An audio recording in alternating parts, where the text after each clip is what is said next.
It started in the early 1930s and we are happy about getting scammed even today. That's the sad part. Welcome to the Great Indian Oil Scam. For the most of modern history, Indians never imported oil. Not because we were poor, because we were self-sufficient. We had abundant supply of seeds. And in most of the households early on, it is not your wallet that decided what you consumed. It was your geography. If you were from the north or east, you typically consumed mustard oil.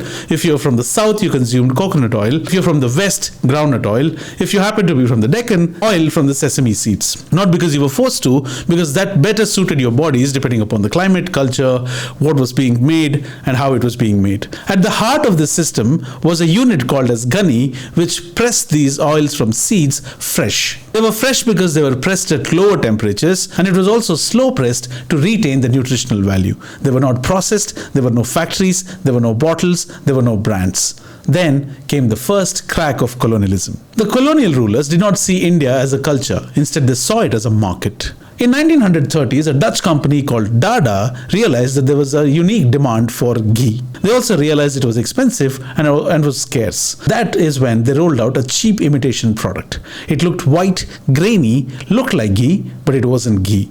At the same time, the Lever brothers from the British, which is the modern day Unilever, saw this as an opportunity and they set up a manufacturing unit and they wanted to take over this oil production. The Dutch company insisted that they needed the name Dalda. The Lever brothers slipped the letter L into it, making it Dalda, one of the biggest scams in the oil market of India. In 1937, a factory was quickly set up in Mumbai that started pumping out this industrial fat. In 1939, Dalda organized one of the most interesting mass advertising campaigns in India. This was promoted as a clear modern alternative to ghee. It was not sold as hydrogenated vegetable fat. Instead, it was sold as Vanaspati ghee, which was a blatant lie. For the first time, Indian Ghani system started seeing a decline. Until then, oils were sold in loose.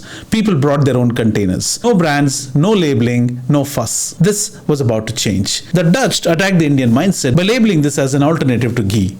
Our palates got used to consuming this industrial fat. By early 1900s, there were about 500,000 Ghanis which were processing about 97% of oil seeds in India.